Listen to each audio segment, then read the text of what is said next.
4,000 करोड़ का ये प्रोडक्ट बना है, बिल्कुल भी जस्टिफाई नहीं है। मैं तुम्हें अपना अगर फर्स्ट एक्सपीरियंस बताऊं तो डीनेग ने इंडिया की मूवी की होने की वजह से उसके विजुअल्स गिरा दिए।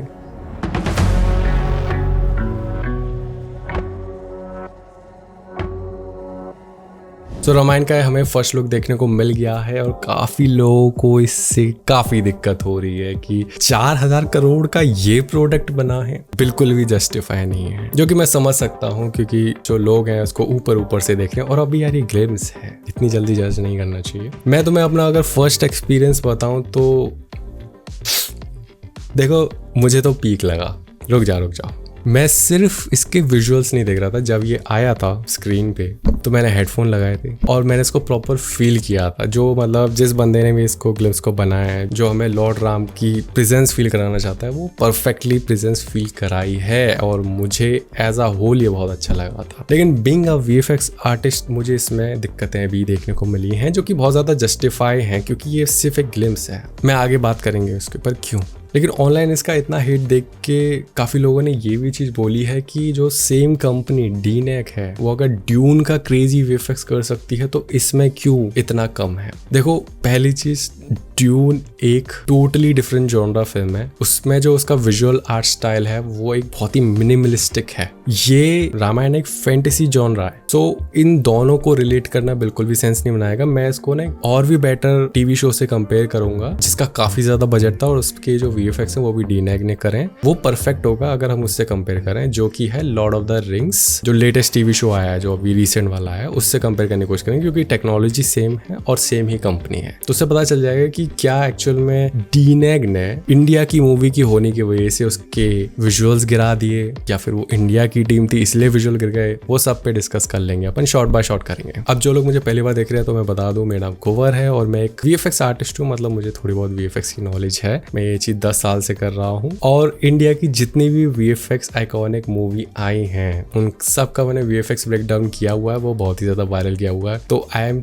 श्योर तुम देख रहे होगे तो तुम मुझे शायद जानते तो होगे। मैंने एक ब्रह्मास्त्र पे किया था, एक आदिपुरुष पे किया था, सब पे मिलियंस ऑफ व्यूज हैं और now we are here for the Ramayan. तो शुरू करते हैं।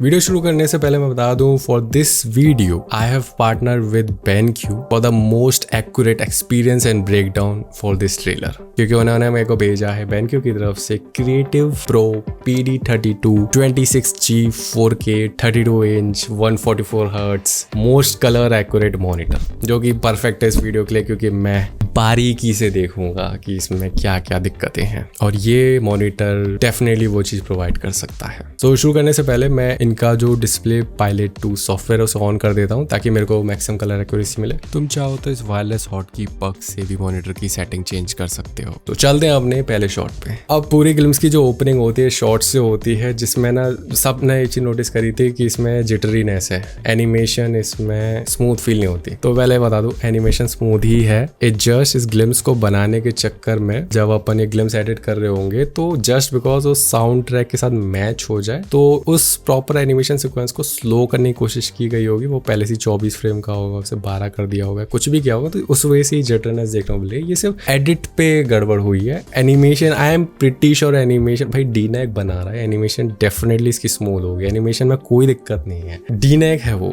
8 बार ऑस्कर मिले उसे। प्रॉपर एक्सप्लेन करता हूँ। जब अपन 3D एनिमेशन कर रहे होते हैं तो फ्रेम्स का हमें इशू कभी नहीं होता है, क्योंकि 3D एनिमेशन में अगर हम 2D एनिमेशन से कंपेयर करें उसमें हमें हर फ्रेम ड्रॉ करना पड़ता है। तो फिर वो लोग 12 FPS पे ही ड्रॉ करते हैं, 12 फ्रेम्स ही ड्रॉ करते हैं। लेकिन 3D एनिमेशन में आप 24 कर सकते हो, 60 कर सकते हो, 120 कर सकते हो, क्योंकि जो इन बिटवीन है वो आपका सॉफ्टवेयर बना के दे सकता है। तो उसमें ना हर फ्रेम ड्रॉ नहीं करना पड़ता। तो एनिमेशन हमेशा स्मूथ रहेगी, एनिमेशन में कभी जिटरनेस नहीं आएगी। और डीनेक जो आर्टिस्ट को रिसोर्सेज प्रोवाइड करता होगा उनके पास भी इसी टाइप का एक मॉनिटर होगा जिसमें 144 हर्ट्ज होंगे, तो स्मूथ एक्सपीरियंस आता होगा। आई एम प्रिटी श्योर ऐसा तो होगा। तो एनिमेशन में बिल्कुल गड़बड़ नहीं है। एनिमेशन की चिंता ना करें, ठीक है। हम बस विजुअल्स की बात करते हैं। जो सबसे मेन मेरे को लगा है ना वो लाइटिंग का है, उसी पे हम सारे शॉट बाय शॉट पे बात करेंगे, ठीक है। Moving on. अगर तुम इस शॉट को अगर गौर से देखोगे ना तो इसमें ना इस चीज को गेमिश लोग क्या दे रहा है, पहले ये चीज पे बात करते हैं। सबसे पहली चीज है कि इसकी जो लाइटिंग कंडीशन है ये बहुत ही ज्यादा कॉन्सेप्ट आर्ट जैसी है, मतलब लार्जर देन लाइफ और विजुअली एक्यूरेट नहीं है। अब कोई भी रीजन हो सकता है, डायरेक्टर का विजन हो सकता है। सेकंड चीज है, जो क्राउड है यहाँ पे बिल्कुल भी डस्ट नहीं है। अगर तुम इसको ना किसी और मूवी से कंपेयर करो इसमें क्राउड वगैरह होता है, वहाँ पे बहुत डस्ट वगैरह रहती है। जो कैरेक्टर्स हैं ये सब सीजी हैं, और इवन जो हॉलीवुड मूवीज हैं उसमें भी ज्यादातर कैरेक्टर सीजी ही होते हैं जो बिहाइंड में होते हैं, लेकिन वो छुपे हुए होते हैं। बेस्ट सीजी है वही है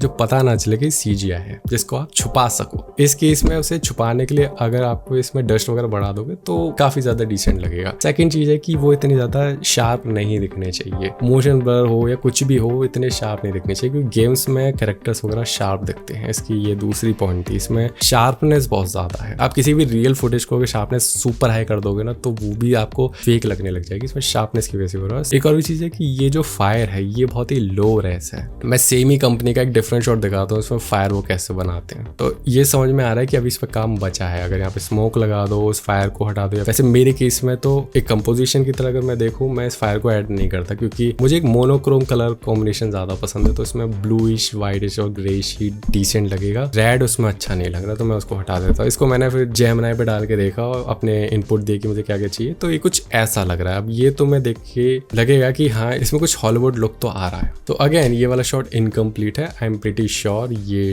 डेफिनेटली मूवी आते आते इम्प्रूव हो जाएगा, काफी इम्प्रूव हो जाएगा भाई।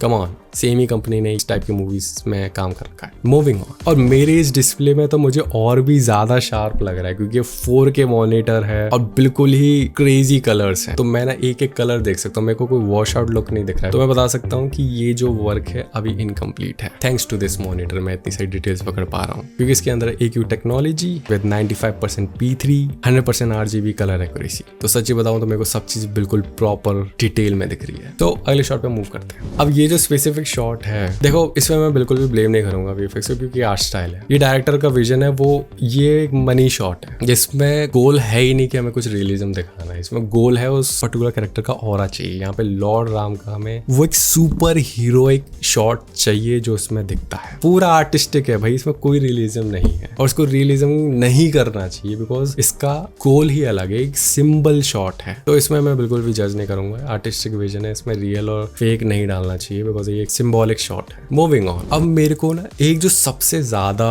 बग कर रही थी इस पूरे ग्लिम्स में, वो है ये कुछ स्पेसिफिक शॉट। तुम मुझे बताओ, और शायद यही चीज तुम्हारे अंदर भी होगी, कि ये सारे शॉट रियल में पुल ऑफ कर सकते थे, तो आपने इसको CGI में क्यों बनाया? क्योंकि देखो मैंने ना हॉलीवुड की जो मूवीज देखी हैं, जैसे कि तुम ये वाले शॉट देखो, ये जंगल वंगल में शूट है, मेरा नहीं आया दिमाग में कि अरे पुराने जमाने में इस तरह के पेड़ नहीं होते थे। किसके आता है दिमाग में? अगर आप ऑडियंस के बुला रहे हो, एक नॉर्मल सी जंगल में शूट कर लो, बहुत अच्छा लगता। मुझे लगता है काफी सारे जंगल के शॉट आपने शायद नहीं किए हैं, हमें CGI ही देखने को मिलेगा, क्योंकि ये आदिपुरुष का सबसे बड़ा बैकफायर किया था इसी चीज ने, और आपने ग्लिम्स में ये चीज डाल रखी है, तो मतलब आपके पास है ही नहीं, तो हम इससे एक्सपेक्ट नहीं कर सकते कि रियल जंगल हमें देखने को मिलेगा, जो कि थोड़ा टर्न डाउन है मेरे लिए कि यार कम ऑन, इन शॉट्स को देखो कितना सही लगता अगर ये रियल में होता। बस ये मेरे लिए बस यही मेरे को एक प्रॉब्लम लगी थी। Moving on to our another biggest problem, जो कि है मॉन्स्टर्स। जैसे कि इस केस में देखो, ये इस शॉट में ना ये एक पता गेमिश लुक क्यों भी दे रहा है, क्योंकि ये इतने हाईली डिटेल टेक्सचर्स नहीं है। जैसे कि तुम ये पेड़ों को देखो, ये मुझे रेसिडेंट इविल 5 के जो ग्राफिक्स थे ना वैसा कुछ लग रहा है इनका पेड़ों को देख के। तो मैं ये समझ में आ रहा है कि पॉलिश नहीं है ग्लिम्स की वजह से, फाइनल मूवी तक आते थे ये हाईली डिटेल्ड हो जाएंगे, इसलिए भी ऐसा गेमिश लुक दे रहा है। लेकिन पता है मैंने ना इसमें एक चीज चेंज करके देखी थी कि इसकी जो लाइटिंग कंडीशन है, मैंने ना बस जो सूरज है उसे पीछे कर दिया, क्योंकि मेरे को वो चाहिए था, एक सिंबॉलिक शॉट चाहिए था जो हॉलीवुड लुक दे सके। क्योंकि हॉलीवुड मूवी में अगर इस टाइप के शॉट्स होते हैं तो डार्क होते हैं, तो देखो ये कुछ ऐसा लगता है। अगर ये हॉलीवुड की मूवी होती है तो ये कुछ ऐसा लगता है। इसमें फायदा क्या हुआ कि हमें ना जो भी जहाँ से डिटेल पकड़ी जा सकती है वहाँ पे वो सब के सब सिलोएट में आ गए, डार्क हो गए, तो पता नहीं चल पा रहा है, लेकिन एस्थेटिक बहुत अच्छे मेंटेन हो रखे हैं। अगेन ये तो मैं ये भी CGI लग सकता है, कोई इशू नहीं, लेकिन मेरे को ये थोड़ा सा अच्छा लगा था, तो मैंने कहा कि इसको अगर लाइट को थोड़ा पीछे कर दे तो कूल लग सकता है। बाकी तुम मेरे को कमेंट में बता देना कि तुम्हें ये स्टाइल पसंद आ रहा है या फिर ये पसंद आ रहा है, तुम्हारी मर्जी। उसके बाद जो सबसे ज्यादा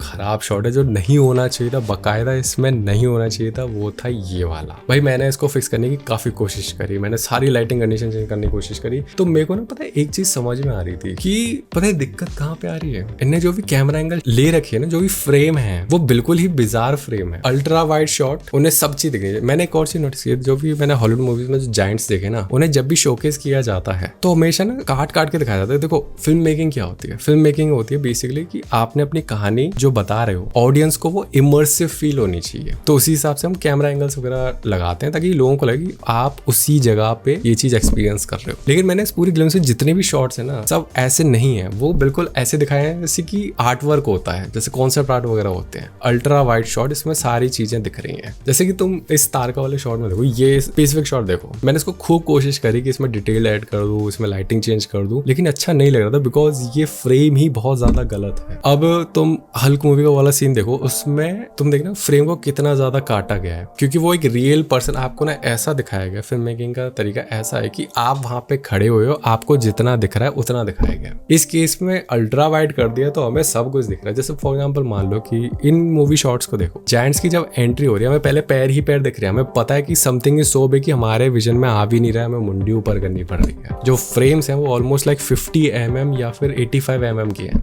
लेकिन इन जो रामायण की ग्लिम्स में देखने को मिला ये अल्ट्रा वाइड है, लाइक 12 mm या उससे भी ज्यादा कम, और कुछ तो इतने ज्यादा बिजार है कि सेंस भी नहीं बनाते हैं। ये कौन सा पीओवी है ऑडियंस को दिखाने का। अब ऑफ कोर्स एक स्पेसिफिक फ्रेम पे मैंने पॉज करके देख रहा हूँ इसलिए अच्छा नहीं लगेगा, क्योंकि ये तो कट कट करके गायब हो जाएगा, जस्टिफाई। लेकिन तुम बाकी शॉट से कंपेयर करो जो एक्चुअल में दिखेंगे, जैसे कि ये वाला शॉट है, मैंने इसको खूब कोशिश करी कि इसमें डिटेल ऐड कर दूं, इसमें लाइटिंग चेंज कर दूं, लेकिन अच्छा नहीं लग रहा था। डी नेग ने बेहतरीन काम किया इस कैरेक्टर को बनाने में, फुल डिटेल है, डिटेल में कोई दिक्कत नहीं है। दिक्कत मुझे सिर्फ दो चीजें लगेगी। पहली बात ये लाइटिंग कंडीशन क्या है ये, और ये पेड़ इतना वेल लिट क्यों है, ये कौन सा वाला टाइम जोन है, क्या ये रात का है शाम का है, ये कौन सी लाइट हो रही है, बिल्कुल ऐसा लग रहा है कि स्टूडियो लाइटिंग कंडीशन है। एनीवेज, तो ये मैंने एक चीज नोटिस की, इसका जो तुम अगर फ्रेम भी देखोगे ना, ये ऐसा है कि वो चाहते हैं मैं पूरा जो दाना में जो असुर है मैं पूरा उसको देखूं, और मैं अपने जो लॉर्ड राम है वो भी दिखे, और मेरे को सराउंडिंग भी पूरी दिखे। ये जो फ्रेम है ये ही बहुत ऑकवर्ड है।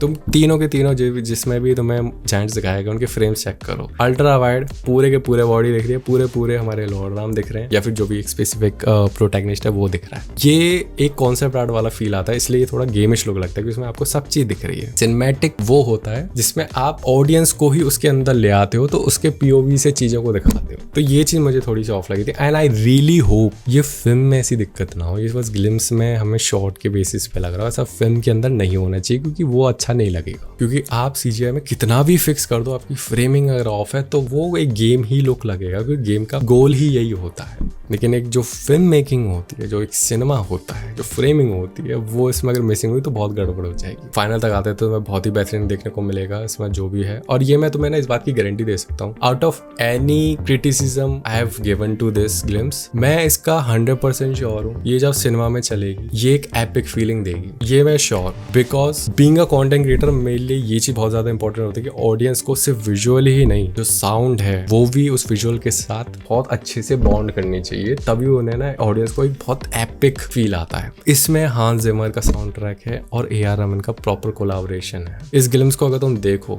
हेडफोन लगा के, विजुअल्स को इतना फोर्स मत करो, इमेजिन ही कर लो, तुम्हें एक बहुत खूबसूरत एक्सपीरियंस देखने को मिलता है, जो कि इसमें है उस मूवी में होगा, इसलिए मुझे लगता है मूवी ज्यादा चलेगी। तो आखिर में मैं BenQ को थैंक्स बोलना चाहूंगा फॉर सेंडिंग में दिस मॉनिटर, क्योंकि इसकी वजह से मैं सारी चीजें, सारे क्लिप्स प्रॉपर डिटेल में देख पाया। इसको मैं अपने काफी सारे प्रोजेक्ट्स में भी यूज कर रहा हूँ, मेरे को बहुत ही स्मूथ एक्सपीरियंस मिलता है। प्रोडक्टिविटी को मैक्सिमाइज करने के लिए तुम इनका डेजी चेन फीचर यूज कर सकते हो, ताकि तुम डुअल स्क्रीन का फायदा उठा सको। अगर तुम्हें इस मॉनिटर में इंटरेस्ट हो तो इसकी सारी डिटेल्स मैं बायो में दे दूंगा, वहां से जाके तुम चेकआउट कर सकते हो। If you want you can purchase it. तो खत्म करते हैं अपनी वीडियो को, मिलते हैं अपनी नेक्स्ट वीडियो में जो कि होने वाली है इनटू द कॉस्मोस। इसलिए तैयार हो जाना, बन गई है वैसे, मैं बस ब्रांड्स ढूंढ रहा हूँ कि कोई कोलैबोरेट करना चाहेगा क्या, क्योंकि फंडिंग इंपॉर्टेंट है गाइस। काफी टाइम लगा है, लेकिन आई थिंक मैं जैसे से उसे कंटिन्यू करता रहूंगा मैं और भी ज्यादा इंप्रूव हो जाऊंगा उसमें। तो खत्म करते हैं, तब तक के लिए keep hustling, stay creative, bye.